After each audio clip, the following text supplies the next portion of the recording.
নমস্কাৰ প্ৰিয় দৰ্শক, আপোনালোক সকলোকে আমাৰ চেনেললৈ স্বাগতম জনাইছোঁ। আজি মই আপোনালোকৰ বাবে লৈ আহিছোঁ এটা খুবেই সুন্দৰ অসমীয়া কাহিনী। তেনেহ'লে আহকচোন পলম নকৰি আজিৰ কাহিনীটো আৰম্ভ কৰোঁ। চহৰত ফেক্টৰী এটাত প্ৰকাশে কাম কৰে। আনদিনাৰ দৰে প্ৰকাশে বাকী শ্ৰমিকবোৰৰ লগত শাৰী পাতি থিয় হৈ দৈনিক মজুৰি ল'বৰ বাবে মেনেজাৰৰ টেবুলৰ ফালে আগুৱাই আহি আছে। আগুৱাই অহা শাৰীটোত থকা প্ৰকাশে তাৰ পিছত ৰৈ থকা ৰিকিলৈ ঘূৰি চাই সুধিলে, ঐ ভাই, আজি আমাৰ পাল আহিবনে? ৰৈ ৰৈ ভৰি বিষাই গৈছে বে। চিন্তা কিয় কৰ বে, এটা জাগাত বল মোৰ লগত। এইবোৰ বিষ ভাগৰ বাদেই দিনটো কাম কৰাৰ ভাগৰো আঁতৰি যাব বে। ৰিকিয়ে প্ৰকাশক ক'লে। শাৰীটোত থকা প্ৰকাশে অলপমান আগুৱাই গৈ ৰিকিলৈ ঘূৰি চাই পুনৰ ক'লে, ক'ত যাবিনো? মই হ'লে মাল নাখাওঁ দেই, মই মাল খালে বেছি হাল্লা কৰোঁ। প্ৰকাশৰ কথা শুনি ৰিকিয়ে হাঁহি মাৰি ক'লে, আবে তোক মাল খোৱাৰ কথা কোনে কৈছে বে? মইতো কেঁচা মাংসৰ সোৱাদ ল'ব লগ ধৰিছোঁ। প্ৰকাশে বুজি নাপাই পুনৰ ৰিকিক ক'লে, কি কেঁচা মাংস? মই বুজা নাই। ৰিকিয়ে ক'লে, তইতো চাদি কৰাই নাই, মোৰ লগত ইয়াৰ পৰা বাহিৰে বাহিৰে ওলা, 500 টকা দিবি আৰু চাদি কৰাৰ মজা লৈ আহিবি। প্ৰকাশে ৰিকিৰ কথাৰ বিৰোধিতা কৰি ক'লে, ধেই, তই পাগল নেকি? মই এইবোৰত নাযাওঁ দেই। কেনেবাকৈ পুলিচ নাইবা নিউজ চেনেল গৈ মাইকীৰ লগত শুই থকা পাওঁ, তেতিয়া হ'ল আৰু মোৰ ভালে। ৰিকিয়ে প্ৰকাশক বুজনি দি কাণৰ তাৰ কাষত ফুচফুচাই ক'লে, আবে পাক্কা চেনেল আছে বে মোৰ, পুৰা চেফটি বে, একো নহয়, ওলা মোৰ লগত। এটা সময়ত প্ৰকাশ গৈ মেনেজাৰৰ টেবুলৰ সন্মুখত উপস্থিত হৈ নিজৰ দৈনিক মজুৰি ল'লে আৰু ফেক্টৰীৰ বাহিৰলৈ ওলাই আহি ৰিকিলৈ অপেক্ষা কৰিব ধৰিলে। এটা সময়ত ৰিকিয়ে নিজৰ মজুৰি লৈ আহি প্ৰকাশৰ ওচৰ পাই ক'লে, ব'লা আমি যাওঁ, তই যাবি নহয় জেগাটোত? প্ৰকাশে লাজে লাজে হাঁহি এটা মাৰি ৰিকিলৈ চাই ক'লে, তই ইমান জোৰ কৰিছ যেতিয়া ব'ল আৰু। ৰিকিয়ে হাঁহি মাৰি প্ৰকাশৰ পিঠিত ঢোকা এটা মাৰি ক'লে, এইটোহে জবান ল'ৰা, জবানী পাইছ যেতিয়া তাক ইউজ কৰ বে। ব'ল আমি যাওঁ, দেৰিয়ে হৈছে।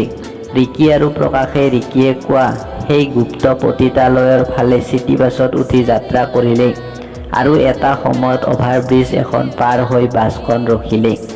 বাছৰ পৰা নামি ৰিকিয়ে প্ৰকাশক ক'লে, ভাই এতিয়া অলপ খোজ কাঢ়িব লাগিব, তই মোৰ পিছে পিছে আহি থাক। সন্ধিয়াৰ যান জঁটৰ মাজেৰে ৰিকি আৰু প্ৰকাশ পতিতালয়লৈ আগবাঢ়িল। বাটত গৈ থকা অৱস্থাতে প্ৰকাশে ৰিকিক সুধিলে, ভাই এইবোৰ ব্ৰাউন চুগাৰ, হিৰ'ইন এইবোৰ খাই পাইছনে তই?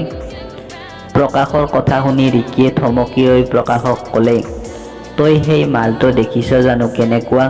প্ৰকাশে ক'লে, চিনেমাত আটা গুৰিৰ দৰে কিবা পেকেট পুলিচে ধৰা পেলোৱা দেখিছোঁ, বাকী বাস্তৱত দেখা নাই।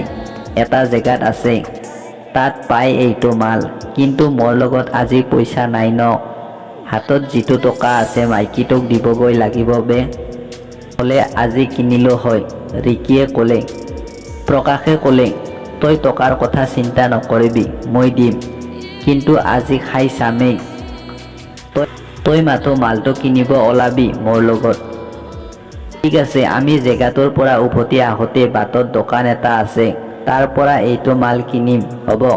এতিয়া ব'ল খোজ ল। ৰিকিৰ কথাত সন্মতি জনাই প্ৰকাশে পুনৰ খোজ দিলে আৰু এটা সময়ত দুয়ো গৈ সেই গোপন পতিতালয়ত উপস্থিত হ'ল।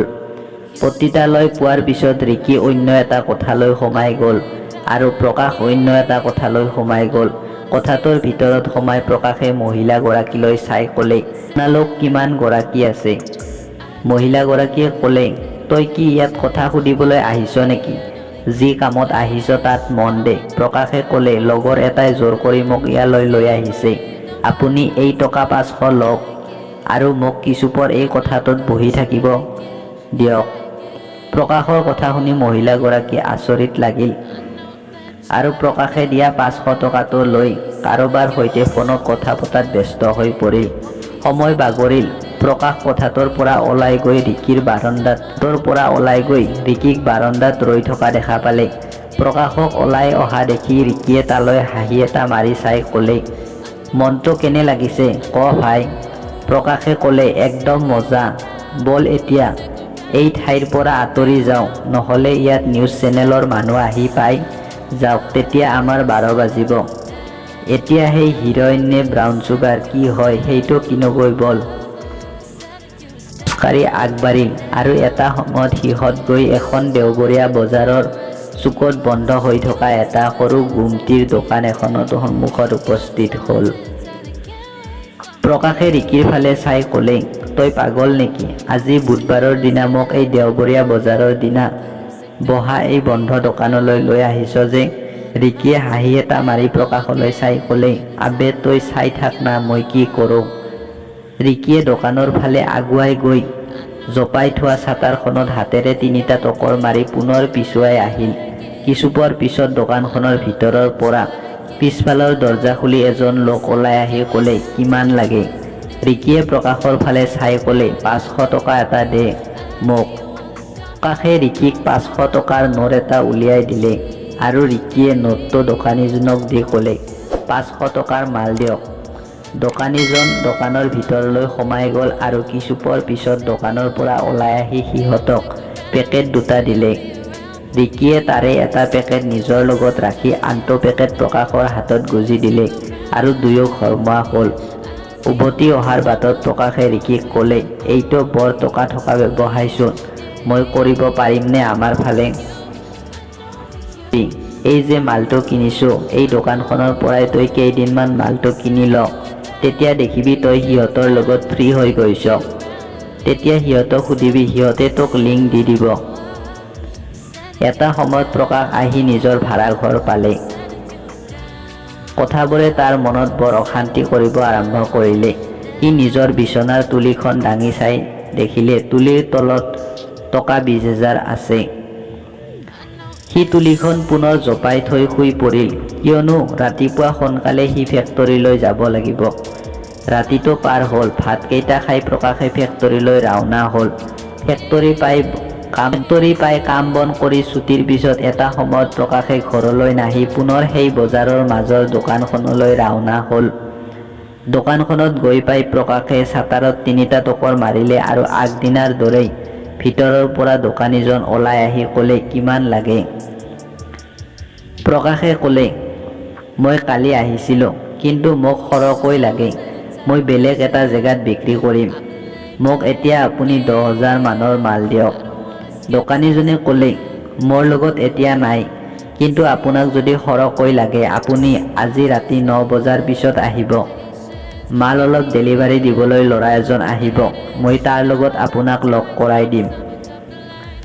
সেই ঠাইৰ পৰা উভতি আহি অলপ আঁতৰত ৰৈ ল'ৰাজনৰ আগমন হোৱালৈ সন্ধিয়াৰ পৰা অপেক্ষা কৰিলে। তেনেতে প্ৰকাশৰ চকুৰ সন্মুখেদি ল'ৰাজনে এখন মটৰ চাইকেলত উঠি দোকানখনলৈ আহিল। ল'ৰাজন অহা দেখি প্ৰকাশো দোকানৰ ফালে আগবাঢ়ি গ'ল আৰু এটা সময়ত সি গৈ দোকানখনৰ মুখ পালে। প্ৰকাশ আগুৱাই যোৱা দেখি দোকানীজনে ল'ৰাজনলৈ চাই ক'লে, আজি পে'মেণ্ট মই নকৰোঁ, মই মাল নাৰাখোঁ, আজিৰ গোটেই মাল এই আহি থকা মানুহজনে ৰাখিব। ল'ৰাজনে প্ৰকাশৰ ফালে চাই ক'লে, আপোনাক কিমান টকাৰ মাল লাগে? প্ৰকাশে ক'লে, তোমাৰ হাতত কিমান টকাৰ মাল আছে? 15,000 মান টকাৰ মাল ওলাব। ল'ৰাজনে ক'লে। প্ৰকাশে ক'লে, ঠিক আছে, মোক আজি 10,000 টকাৰ মালেই দিয়া। ৰ'বা, মই টকাখিনি উলিয়াওঁ পেকেটৰ পৰা, তুমি মাল ৰেডি কৰা। ল'ৰাজনে ইফালে সিফালে চাই নিজৰ বেগৰ পৰা কেইবাটাও পেকেট উলিয়াই প্ৰকাশৰ সন্মুখত ৰাখিলে।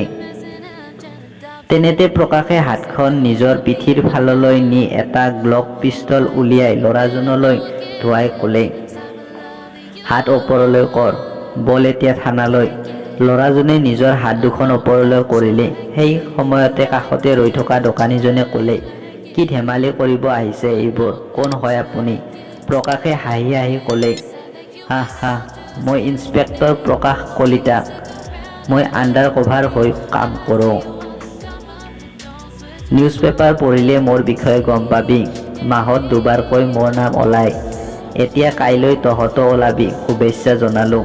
এনেতে সেই স্থানত কেইবাজনীয়া পুলিচৰ দল এটা প্ৰৱেশ কৰিলে আৰু প্ৰকাশ কলিতাৰ নিৰ্দেশ মতে সিহঁতক গ্ৰেপ্তাৰ কৰিলে। লগে লগে প্ৰকাশ কলিতাই ক'লে, কেইজনমানে সিহঁতক থানালৈ লৈ যোৱা আৰু এটা দল মোৰ লগত ওলোৱা এতিয়া।